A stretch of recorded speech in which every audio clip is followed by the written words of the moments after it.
another Zoom, so I appreciate you doing this the way we're trying it out today. If you would, just make sure you text or message me for questions for Tyler, and we'll get to you. Bob Condota, you want to start us off? Bob, do you want to start us off? Yeah, that's you, Bob. You're up. Oh, sorry. We're in the meeting room here trying to get this up. Hey, Tyler, what's this whole offseason been like for you in preparing for all of this, and obviously given just kind of what a bizarre, situation we're all sort of living through right now? Yeah, I mean, for me, I think it's been very eye-opening. I went through a whole lot this off season, but I think it's really allowed a lot of transformation to happen in my life. A lot of things that I was blinded to, things that I never wanted to deal with, actually happened. So I think for me, I've been able to grow tremendously, but I've also had to step back and learn and know what it's like to not be in control all the time. The other thing that I think I've just been learning in quarantine is what really matters.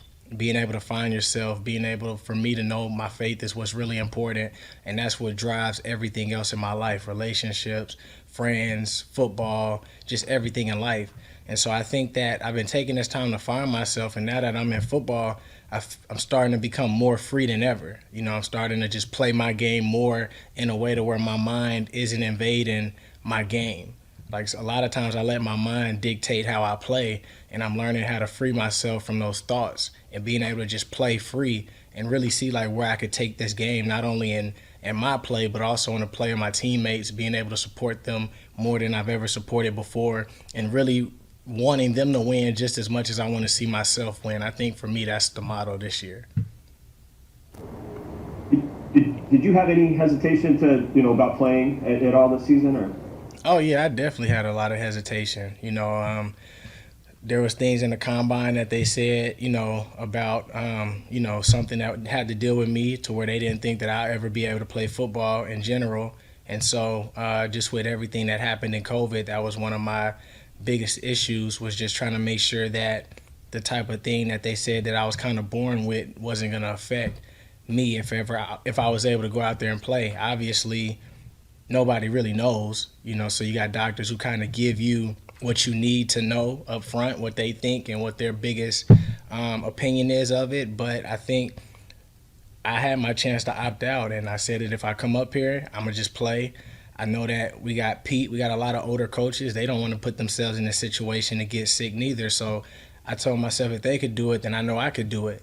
And if I'm going to come out here and play, then I'm going to just do what needs to be done. I'm not going to stress over COVID. I did that from February to before we came into camp. So I don't know what it's looking like out there or anything, but I just know that I'm trying to continue to focus on me and everything inside of what I can control, so that way I don't stress myself out on what's going out of the outside world.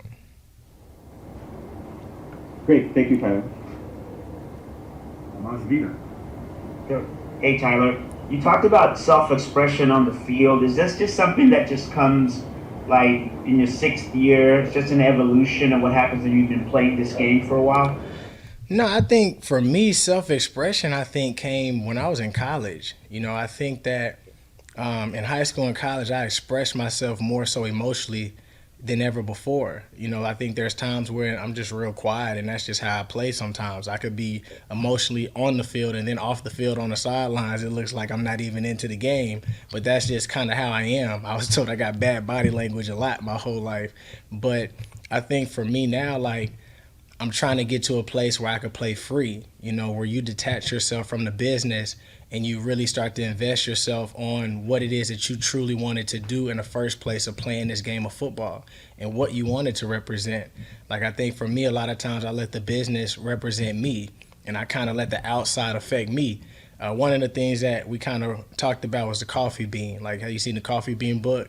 When it talked about if you put a carrot in a boiling water, it becomes softened and weakened. You put an egg in there, it's a hard-boiled egg. And when you're a carrot in life, you let the outside world dictate what you become, and you become weakened.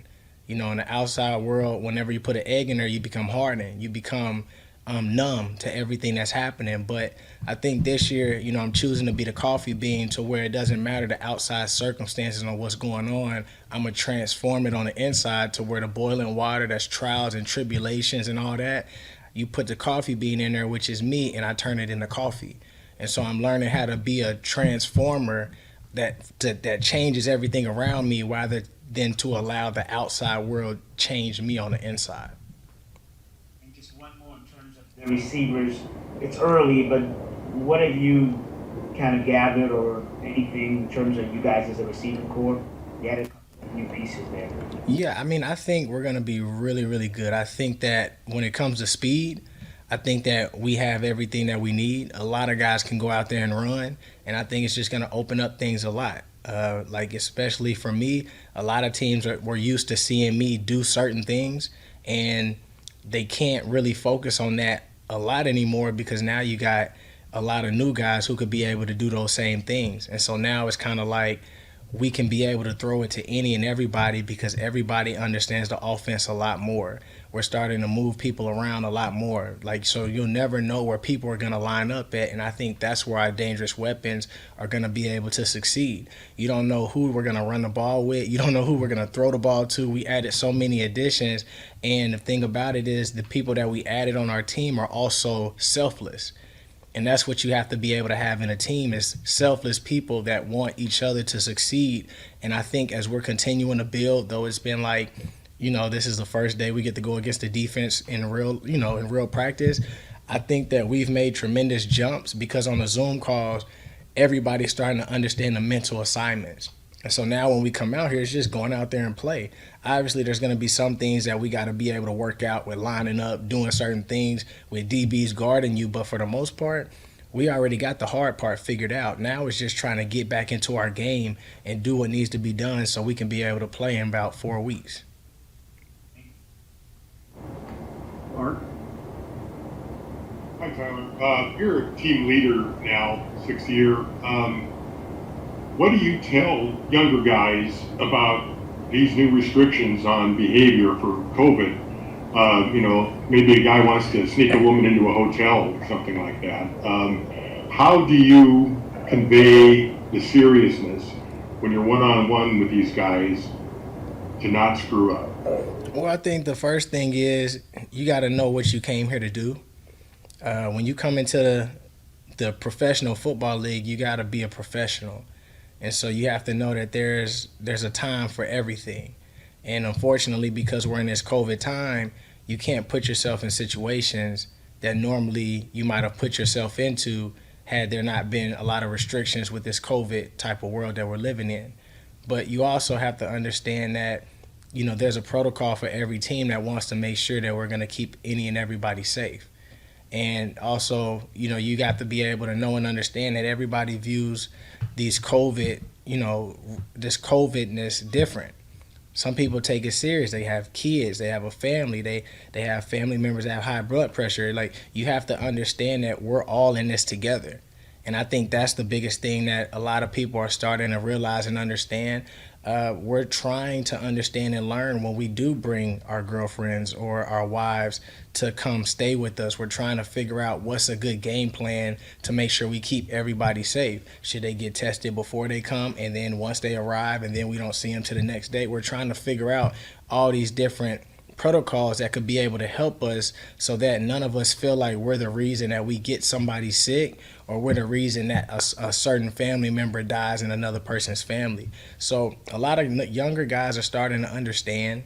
They're starting to get it. We have a lot of pros here that understand how to be able to be a professional. And so a lot of the young guys are able to see that, and it's not hard for them to follow suit because they're new to what's going on. Following up, have you, in your family or circle of friends, had COVID-19 impact them directly? Yeah. So I had a cousin that lived with me while I was in Seattle for about 2 years, and she moved back to our hometown, and she ended up getting COVID, and it was bad. I would get messages from her mom, and she'll send me like a long paragraph and stuff because my cousin never told me. And she was just telling me how she was having a hard time breathing. She really didn't feel good. And when I ended up talking to my cousin after she ended up overcoming it, she had told me that there was one day where her body was just aching so much. She had told a woman that used to work, I think it was at Brookstone out here in Seattle. she had told her basically like she really didn't think that she was gonna make it. She was like she didn't think her body was gonna be able to deal with what she really felt, another day. And she has asthma, and I have my dad's whole side of family have asthma. My dad, my brothers, and so I think for me, just being in that position, I was just kind of like, that's why it made me question if I wanted to come play.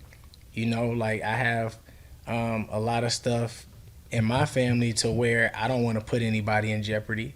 But also you got to understand that now you're asking people to come up here and they live by themselves now. And a lot of people don't know what it's like to be isolated. People go through things individually. You already see what people went through in quarantine. And so now you're asking a group of people to be isolated from the whole world just to be able to play football. And that might be a good thing to the football fans to say we get to see football, but you really don't know what it's doing to the people's mental. You really don't know because they don't get to be around anybody. We only come here, we practice, and that gives us time. It's kind of like recess. It gives us time to be around people, but then we got to go home, get on Zoom calls, and we're literally sitting at home by ourselves. And now you got rules that say you can't go this place, you can't go do that, you can't go do that. And so you really got to figure out how to deal with these mental health issues that a lot of people don't know that individuals have. And so I think it's just a lot that's going to have to take place, but we have to be able to also learn how to be open and talk to therapists and stuff so that we don't put ourselves in a bad, isolated mindset just to make football happen. And is your cousin recovered, or is there still symptoms?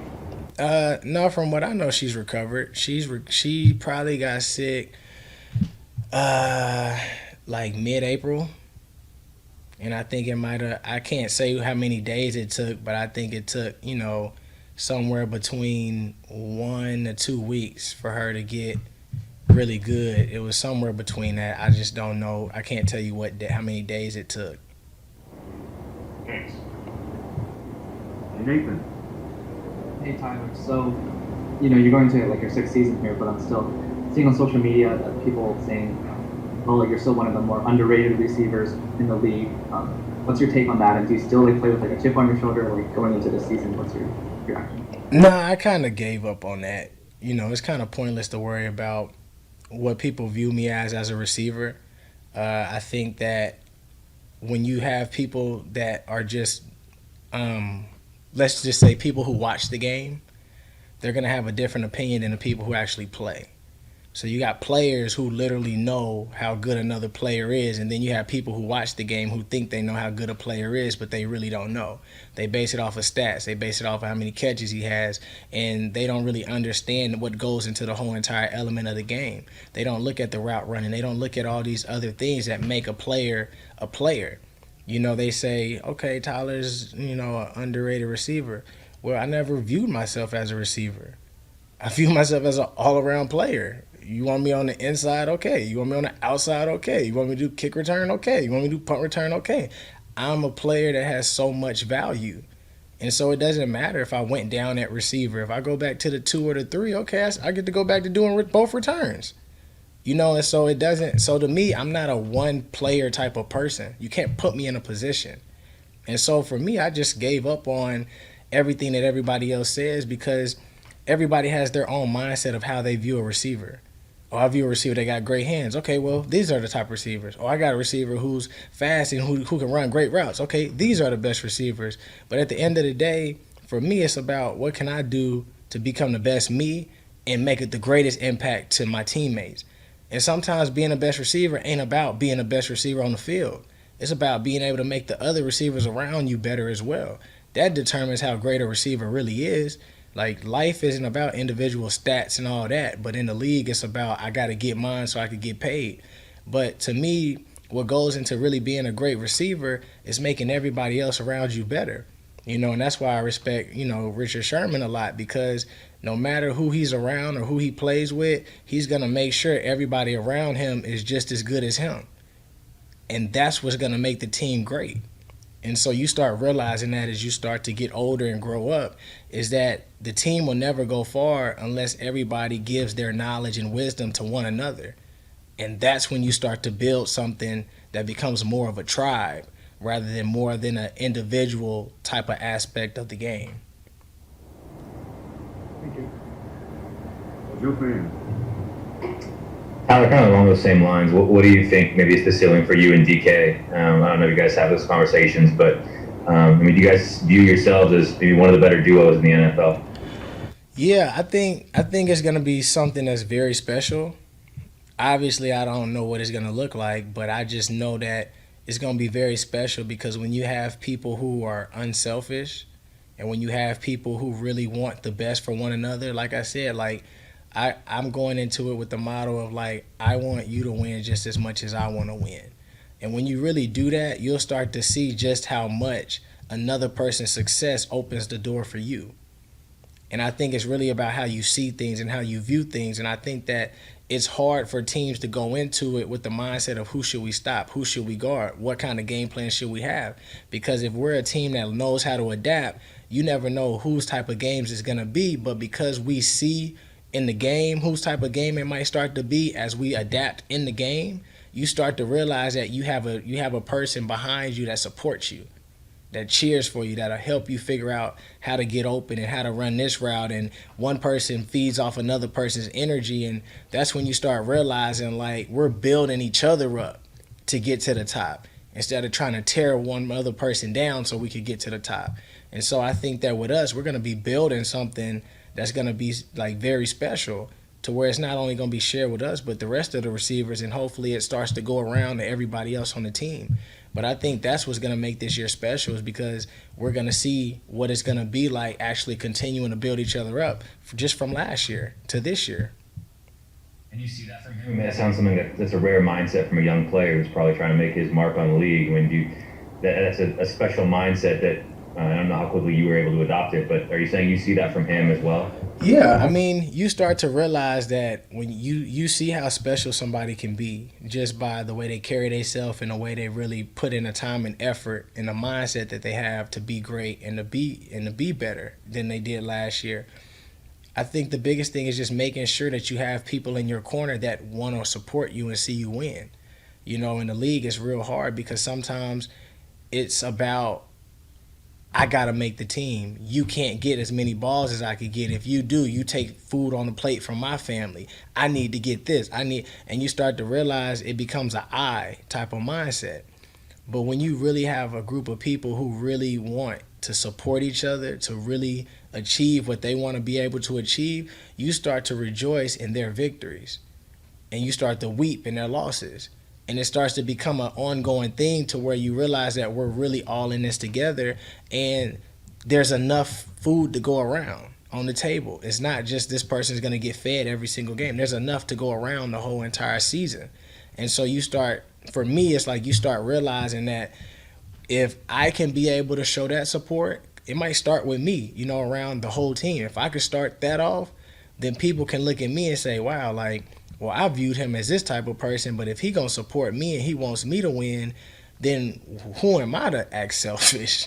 Like, who am I to want to get mine? Like, I want to return that same favor. So I feel like it's really about serving and wanting the support. And once you do that, it becomes like something that's just genetic and everybody starts to receive it. All right, we'll wrap up with Curtis. Hey Tyler, I was kind of curious if you found it more difficult to focus on football with everything surrounding right now, or kind of the inverse where it's the only thing to do, so I guess you get more kind of stuck into it at that point. Well, how do you kind of view where you're at right now with that? I think before I came up here, it was more difficult. But since I've been up here, it's way easier just to deal with because we don't have to worry about leaving outside of, from our houses to the facility. We might have to go to the grocery store, but that's it and we come home. During the season, my life is already a quarantine because that's really all I do anyway, So just to be able to come up here, we get tested almost every single day. So to come up here, get tested, we know that we're safe. And we know that we're following the right protocols to make sure that we stay safe. And it just feels like it's a distraction. It distracts us from the things that we were really stressing and having anxiety about. And we can actually feel normal in a normal setting because the tests are telling us that we're all okay. And then all of a sudden when we go home, we know that people don't really have as much time to do anything because we got 4-hour Zoom calls after we practice. And so you know that everybody's pretty much doing what needs to be done, or at least trying to do what needs to be done, because they're trying to figure it out and adjust as well. And so I think that for us it's just been really good. You know, we know the Seahawks do everything the right way, and they try to do it better than it's done before. So it allows at least me to come out here and feel comfortable. And as long as I can feel comfortable, then I feel like I'll be great. Like, I can adjust without being comfortable, but to know that we don't have to deal with a lot of stuff that's going on right now, it says a lot. But that's only what we're controlling inside of our building. We don't know how it looks for other teams. We don't know how it's going to look when we start traveling. But you just got to take it one day at a time and just know that we're going to do our part. We just got to hope that the other teams are going to do their part. Great. Tyler, thanks a lot. I appreciate your time. Yep, thank you. Thanks, everyone. See y'all later.